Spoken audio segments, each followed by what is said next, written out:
Hi everyone, welcome back to Lifting the Lamp. I'm Frata Eleftheria, and if you watch this channel, you probably know a fair bit about the occult, possibly even follow the UAP issue, particularly the disclosure of what governments around the world know about UFOs.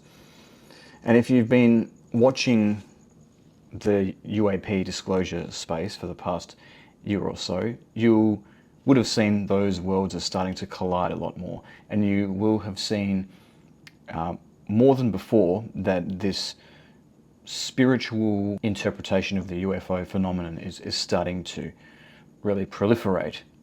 Incidentally, people are taking more of an interest in esoteric occult practices as well, such as to communicate with angels, to open doorways into other dimensions and so forth. And this brings in conversations about psi phenomena as well, about the limits of human consciousness, what we're able to do. Can we remote view, like in Stranger Things? Can we communicate telepathically with extra-dimensional beings?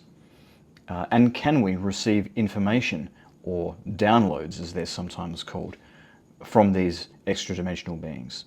These are all aspects of the conversation that have started to be highlighted more in recent times. It's quite a dramatic shift from the nuts and bolts approach to UFOs from many years back. And it can seem very exciting, you know, that there's these entities out there, that we can communicate with them, we can get messages from them, but others are more cautious. And a friend of mine, Pavel, who runs the Psychoactivo podcast, posted on X recently asking the question, are we just going to sit by and tumble into a religious fever dream around the UFO issue? What is actually going on here? And that's caused me to strike up an exchange with him on X about that. But it's highlighted a part of the discussion on the spiritual side of UFOs that perhaps hasn't always been on people's radars, which is if there are potential dangers to this idea that certain people are communicating with spiritual beings. We might consider the dangers of whether we can actually trust the beings themselves, provided we take the contactee or experiencer's word for it.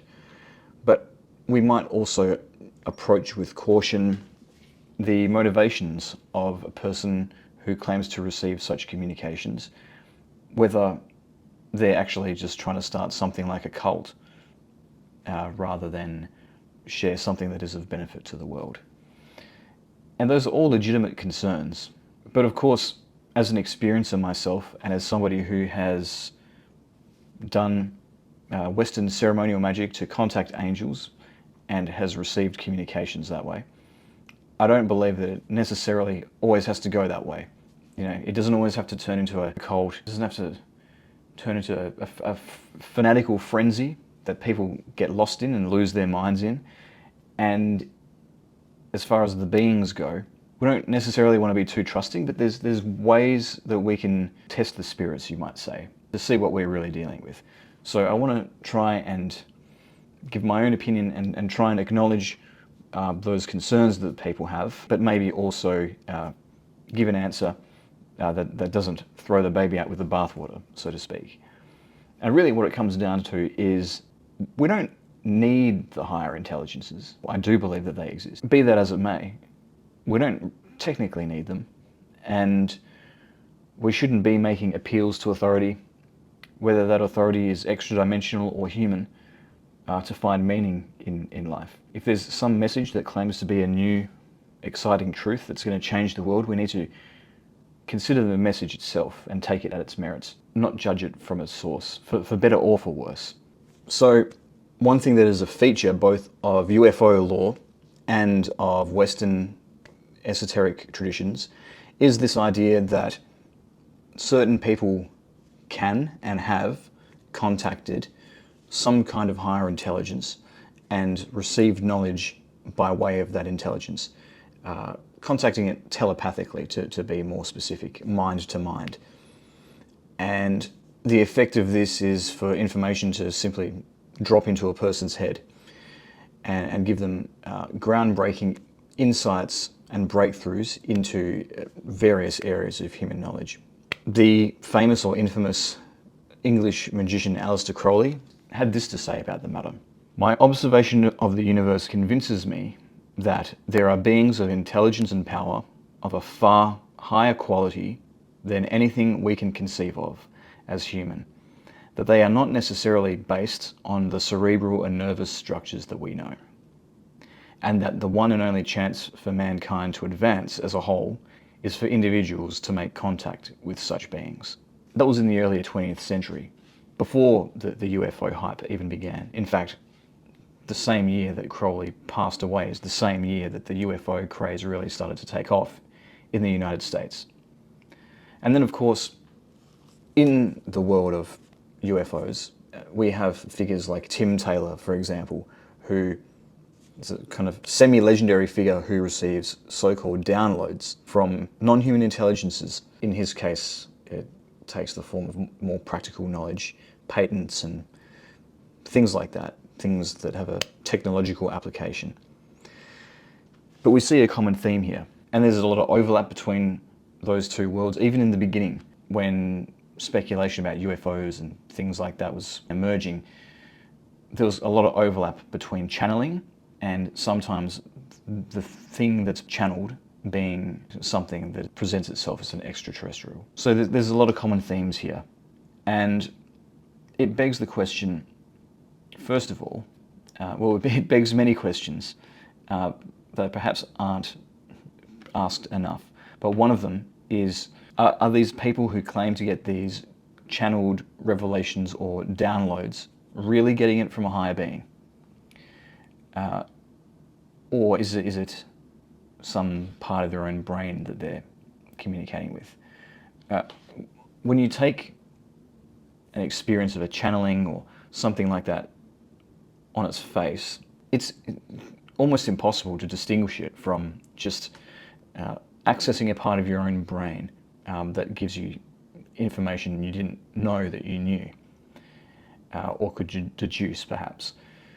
And it's only really when channeled information is accompanied by some kind of external phenomena, like orbs appearing, for example, in a way that confirms the channeled information, that you can start to say that maybe there is a higher intelligence involved. But often there can be a lot of confusion here. Is it channeled? Is it not channeled? Is there even such a thing as this higher intelligence? And I want to put to you that it doesn't actually matter all that much. In fact, this could just be related to human consciousness at its core. And the issue of an external higher intelligence communicating with us could be peripheral to that. You know, the concept of communicating with higher beings is not new. It's been with us for thousands of years. It's the origin of several prophetic writings throughout the Old Testament. The Quran is another example of that. Another, perhaps more scammy and more dubious example of that in modern times would be the Book of Mormon and Joseph Smith. But the point I'm trying to make is, throughout history, people have claimed to gain revealed knowledge from higher beings, be it angels or whatever. And entire religions have started around that. But there's other spiritual traditions, such as Buddhism, where all of the wisdom that the Buddha shared was the result of simply insight. Gaining a new level of awareness, gaining a new level of consciousness, of clarity when it comes to observing everything in reality. And by having those faculties and being able to still the mind of all the noise and allow those deeper truths, those deeper insights to emerge spontaneously in the mind, that is how the Buddha gained his teachings. It's how he gained the Four Noble Truths, for example. And so we have, in each case, we have the origin of a holy text for a religion. But one is the result of simple human insight, and another one is the result of supposed communication with higher beings or angels. And so when you consider that, the real headline of this process of received knowledge is not where you get it from. It's not the source of the knowledge that you've intuited, but simply that you have intuited it.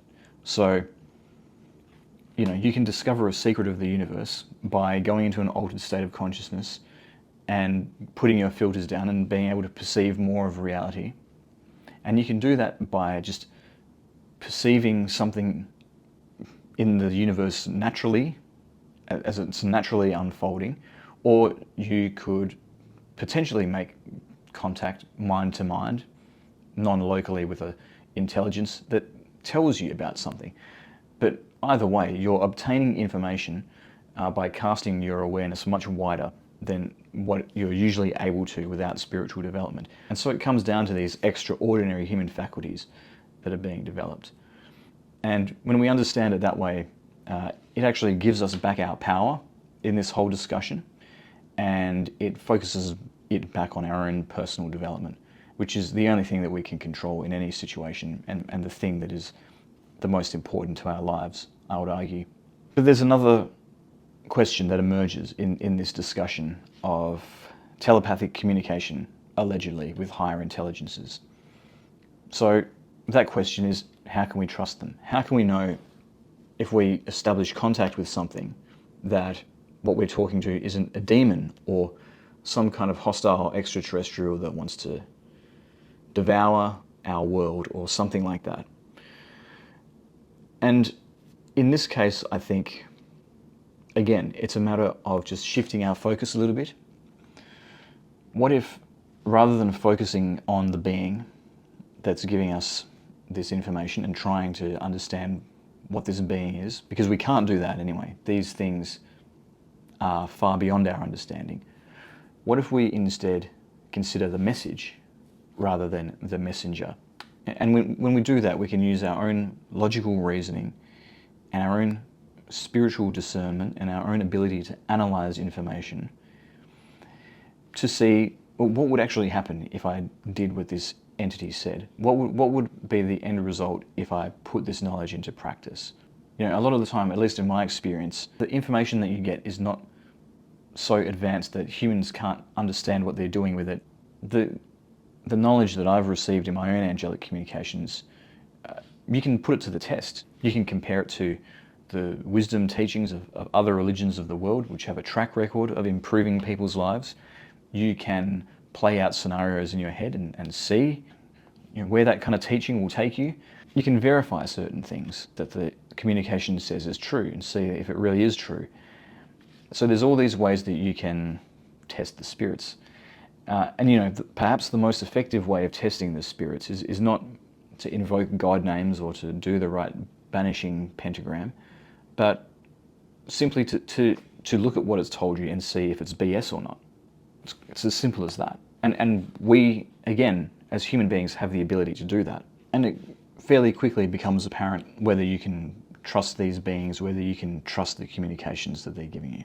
For example, it will become apparent whether the communications encourage your freedom or they put you under the thumb of some other force, whether they invite you to foster your thinking abilities or whether they simply shut down your thinking with a dogma that you're supposed to accept. Does it tell you things that are actually true, or does it give you information that is demonstrably false? I think it's particularly important to be wary of any received knowledge or communication which tells a person to just accept something without examination and to swear loyalty or obedience or submission and to present challenging the teachings that are given as some kind of disobedience. Those are all warning signs, not simply because it could indicate a malefic spirit has been communicating with you, but it is also a warning sign that perhaps you have a cult leader on your hands, that perhaps the person who claims to have received these communications is faking it perhaps and just wants to create a little cult of personality around themselves and how special they are. And the UFO community and the UFO experiencer community is certainly not immune from this. There have been already a number of UFO cults that have emerged as a result of contactees or experiencers having experiences. And I've heard concerns from people that I respect in the UFO community that it could happen again. And if we did have disclosure in the next little while, then it could see a rise in UFO cults and people who are experiencers putting themselves forward as, I am the only authority, I am the only one you can trust, I'm the chosen one, blah, blah, blah, blah, blah. Everyone else is wrong.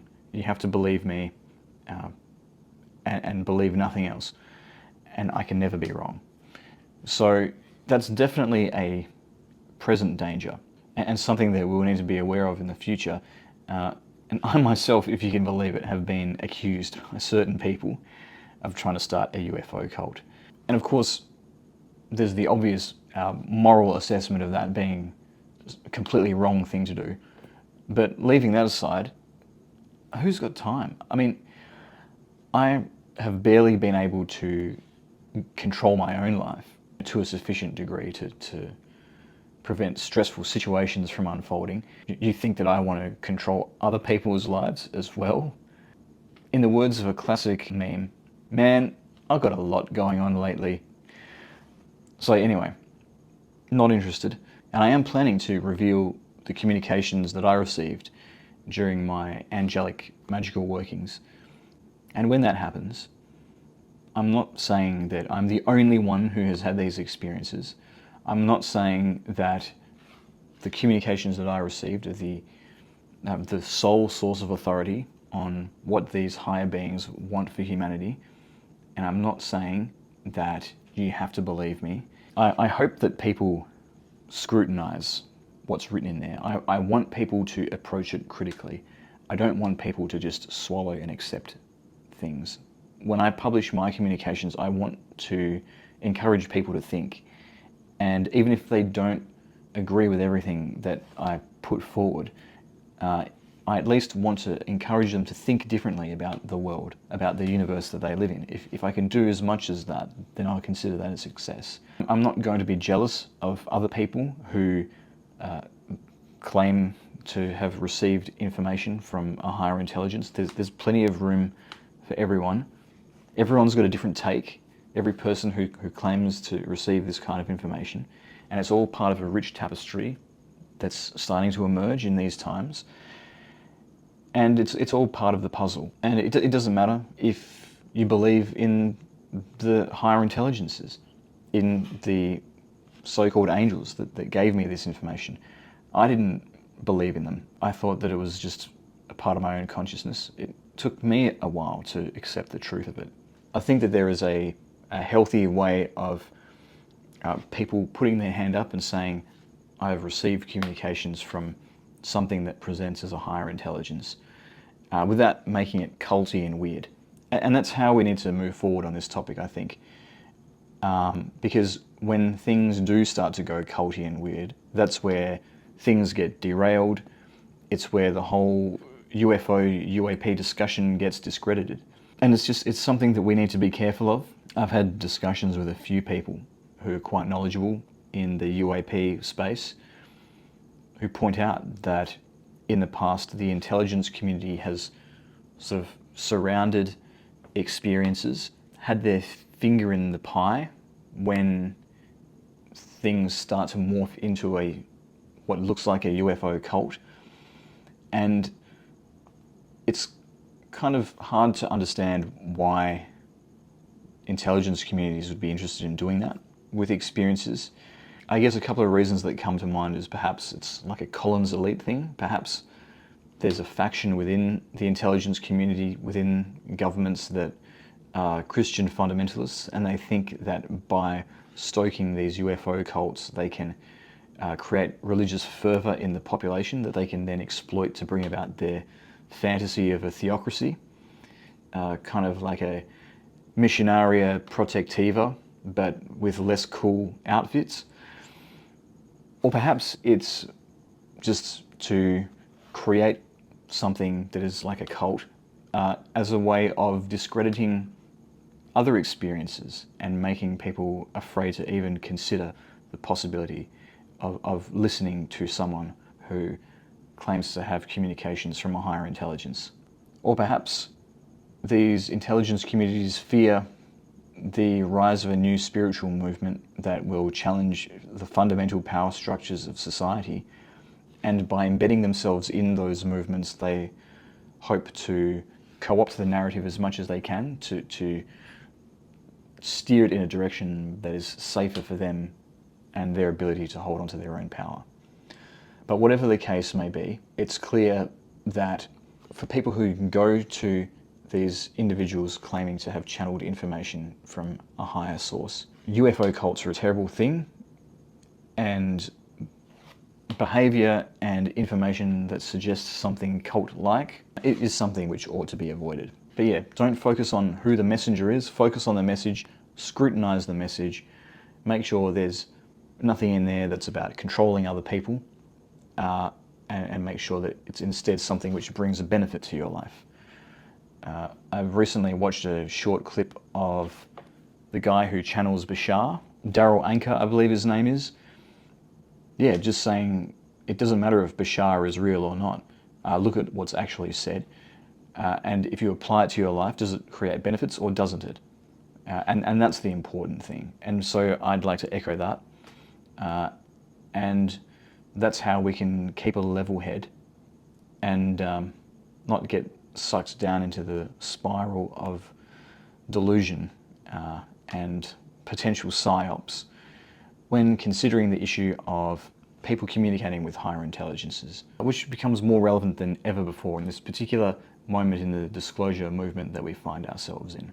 I hope that you enjoy this video. If you did, please leave a like, subscribe to this channel to support my work, leave any comments you have down below, hit the notification bell so that you actually receive notifications of my new videos, and if you want to support me further, hit join or thanks down below or get some merch from the merch store. But thanks again for listening, and I'll see you next time.